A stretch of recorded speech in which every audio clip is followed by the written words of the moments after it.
আমি ধন্যবাদ জানাই আমাদের ছাত্র জনতাকে, বিশেষ করে ছাত্রদেরকে, যে তারা এই সুযোগটা সৃষ্টি করার ব্যাপারে দীর্ঘদিনের যে আন্দোলন সংগ্রাম তাকে সঙ্গে নিয়ে তারা এটাকে সম্ভব করেছেন।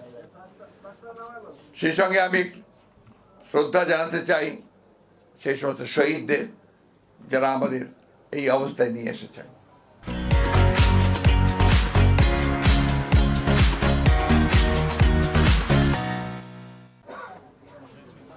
বিষয়টা বেশ জটিল জটিল এই জন্যে যে আমরা তো একটা মুক্তির স্বাদ পেয়েছি।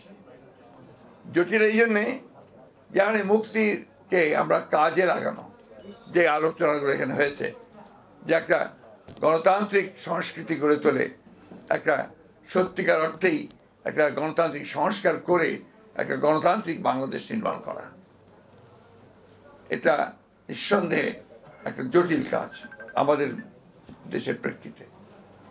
সেই কাজটাই তো আমাদের করতে হবে, এবং এই কাজটার করার পেছনে আমাদের সবচেয়ে বেশি যেটা প্রয়োজন হচ্ছে, যারা আমরা মনে করেছি যে এই ফ্যাসিবাদের পতন হওয়া দরকার, ফ্যাসিবাদকে সরিয়ে সত্যিকার অর্থেই জনমানুষের জন্য উপযোগী একটি রাষ্ট্র নির্মাণ করা দরকার, সমাজ নির্মাণ করা দরকার, তাদেরকে ঐক্যবদ্ধ হয়ে কাজ করতে হবে।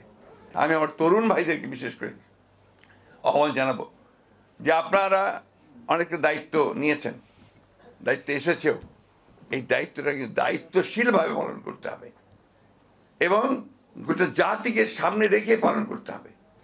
আমরা এমন কিছু করব না, এমন কোনো হঠকারিতা করব না যে হঠকারিতার মধ্য দিয়ে আমরা আবার অন্ধকারের মধ্যে চলে যাব।